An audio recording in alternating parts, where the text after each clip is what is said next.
जानवर इकट्ठे हुए, उन सब ने मिलकर क्या किया, उसके पास जाने का फैसला किया। शेर के पास पहुंचकर उसने विनती करते हुए कहा कि महाराज, आप बेवजह परेशान होते हैं, आप तो जंगल के राजा हैं, हम में से बारी बारी कोई न कोई आपके पास आ जाएगा और आप उसे खाकर अपनी भूख मिटा लिया करें। आपको जंगल में घूमने की कोई जरूरत नहीं है। शेर ने सोचा, बात सही है, मुझे बिना मेहनत के भोजन मिल जाएगा। उसने उनसे कहा, ठीक है, हमने तुम्हारी बात मान ली। उस दिन से शेर के पास एक जानवर जाता और शेर उसे मारकर खा जाता था। एक दिन एक टूटे खरगोश की बारी आई। वह बहुत चालाक था। वह सोचने लगा, आज शेर को मारने का कोई तरीका निकाला जाए। मेरी तो जान वैसे ही संकट में। रास्ते में वह धीरे धीरे चलता हुआ शेर के पास देर से पहुंचा। शेर भूख के कारण छटपटा रहा था।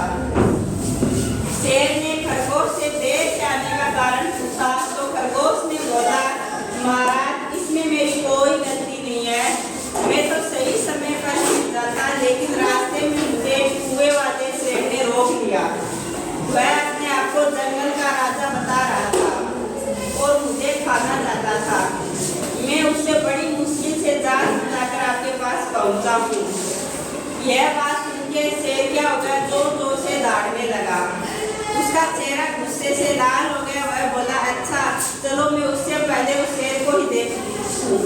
चतुर खरगोश शेर को कुएं के पास ले गया और बोला, महाराज, वह देखिए, शेर कुएं में आराम से बैठा है। शेर ने कुएं में झांककर देखा। अपनी परछाई को दूसरे शेर समझकर वह जोर जोर से दौड़ने लगा।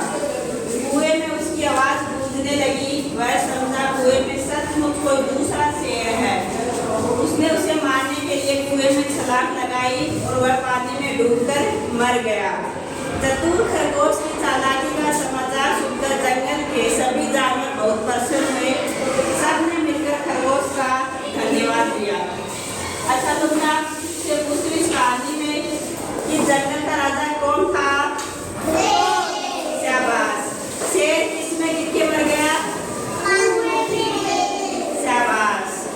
और शेर को कुएं के पास कौन लेके गया? शाबाश।